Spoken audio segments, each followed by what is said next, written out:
लोकसभा चुनाव कई राज्यों में हो चुके हैं, पर हरियाणा में 25 मई को लोकसभा चुनाव होने हैं, जिसको लेकर जहां भाजपा ने पहले से ही कमर कसी हुई है, लेकिन कांग्रेस ने अपने उम्मीदवारों की घोषणा थोड़ी देर से की।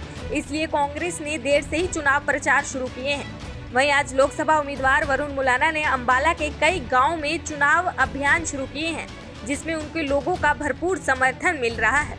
उनके साथ कांग्रेस की वरिष्ठ नेत्री चित्रा सरवारा ने लोगों से वोट करने की अपील की है।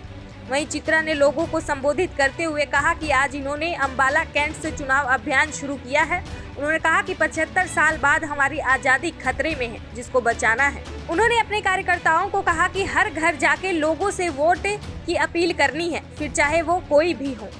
ब्रह्मपाल राणा जी का और आज गांव कलरेडी की तरफ से और हमारे यहाँ पे डिफेंस कॉलोनी और आसपास के सारे इलाकों से, टुंडला से जो हमारे साथी बड़े बुजुर्ग मातृशक्ति इकट्ठी हुई है, युवा आए हैं, हम सब की तरफ से मैं हमारे कांग्रेस के, इंडिया के हमारे नुमाइंदे, हमारे प्रत्याशी भाई वरुण मुलाना जी का हार्दिक स्वागत करती हूँ। समय बहुत कम है। वरुण जी ने कहा था मैं 2 दिन एक विधानसभा को दूंगा। आज कैंट का पहला दिन है।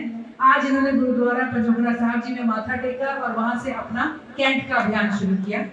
हमने यही रखा कि हम जहां जाएंगे वहां के जो हमारे ऑर्गेनाइजर हैं, जो मेन साथी हैं, वही अपनी बात रखिए, बोले। समय का अभाव ये रहा कि कार्यक्रम आ गया जिसके लिए जगाधरी जाना पड़ेगा और इसीलिए मैं माफी मांगूंगी मेरे भाई से, पम्मी भाई से, सबसे बड़े बुजुर्गों से कि आज मैं भी अपना समय कट शॉर्ट कर रही हूँ। बस इसमें मैं यही कहूँगी, मैं अभिनंदन धन्यवाद करती हूँ खुशीराम जी का एक्स सरपंच, जरनैल सिंह जी का एक्स एमसी, सोनू गुर्जर भाई जी का, परविंदर सिंह पम्मी जी का, रणवीर, और मैंने तो अपने भाई पम्मी सिंह तुलका को देखा उस टाइम ट्रॉली लगाकर जो उन्होंने सेवा की, चाहे वो बाढ़ थी चाहे कोरोना था। कभी भी कलरहेड़ी गांव ने जन सेवा के काम में, समाज सेवा के काम में अच्छा योगदान पीछे नहीं खींचा और इसके पीछे मुझे पूरा भरोसा है कि पूरे गांव का, बड़े बुजुर्गों का आशीर्वाद और माताओं का योगदान है। यही आशीर्वाद और योगदान आपने लोकसभा में रखना है। इससे महत्वपूर्ण चुनाव नहीं आया है। 75 साल बाद, आजादी के बाद एक बार फिर हमारी आजादी खतरे में है और ये चुनाव में वोट कर ही हम अपना दायित्व निभा सकते हैं। तो आज समय की कमी को देखते हुए हमें आपस में बात करने के बहुत से मौके मिलेंगे। हमने बूथ पर काम करना है, यही प्रोग्राम था बड़ा। एक 15 तारीख को भूपेंद्र हुड्डा जी आएंगे अंबाला कैंट में।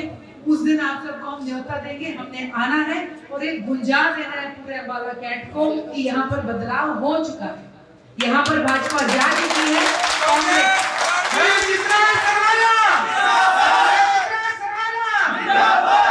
ये बड़े कार्यक्रम 1-2 होंगे, लेकिन असली लड़ाई बूथ पर है और मैं गांव से, टीम से, बुजुर्गों से यही कहूंगी, बस बूथ पर जाकर दरवाजा जरूर खटखटाना। शायद भी कभी डोर टू डोर इतना इंपॉर्टेंट रहा जितना अब की बार है। हर घर में व्यक्ति बैठा है, दूसरी पार्टी का वोटर आपको वोट देने को बैठा है, लेकिन समझ नहीं आ रहा कि वो सच में सोच रहा है मैं बटन दबा दूंगा। एक बार आपने कहा चल भाई आजा, बस इतनी सी कमी है। 10 दरवाजे खटखटाओगे, 7 में से आपको वोट मिलेगी, ये मेरी गारंटी।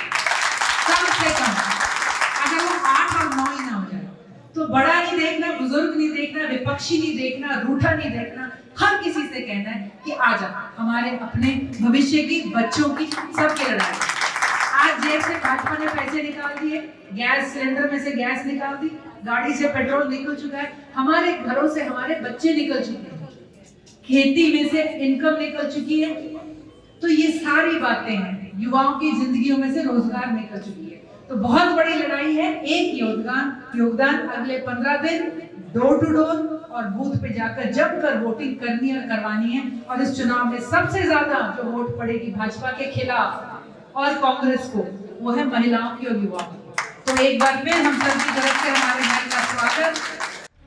वहीं वरुण मुलाना विधानसभा से कांग्रेस के विधायक हैं और अब कांग्रेस पार्टी ने उन्हें अंबाला लोकसभा से उम्मीदवार बनाया है। वरुण ने कहा कि उन्हें लोगों का बहुत समर्थन मिल रहा है और वे उम्मीदवार ही जन जन की आवाज से बने हैं। उन्होंने कहा कि सबका मन है इस बार इंडिया गठबंधन को जिताना है, इसलिए लोगों में बहुत जोश है। आप यही बताओ ना कि अल्पमत में आ गई भाजपा के केंद्रीय नेतृत्व को पहले ही पता था कि भाई सरकार फेल है, तभी तो चेहरे बदले थे। तो सरकार फेल है वो तो उनको पहले ही पता है। और अब जो है जैसे आपने बताया कि अल्पमत में आ चुकी है, अब तो इनको इस्तीफा देना चाहिए। जेजेपी ने समर्थन दिया पूरा, क्या इसको कहें? कहाँ समर्थन? कांग्रेस को समर्थन देने की बात। ऐसा है जी, उन्होंने लिखित में जो है, जब समर्थन भाजपा को दिया था, लिख के दिया था, अब लिखित में पहले वो वापस लें अपना समर्थन। दैनिक सवेरा के लिए अंबाला से कृष्ण बाली की रिपोर्ट।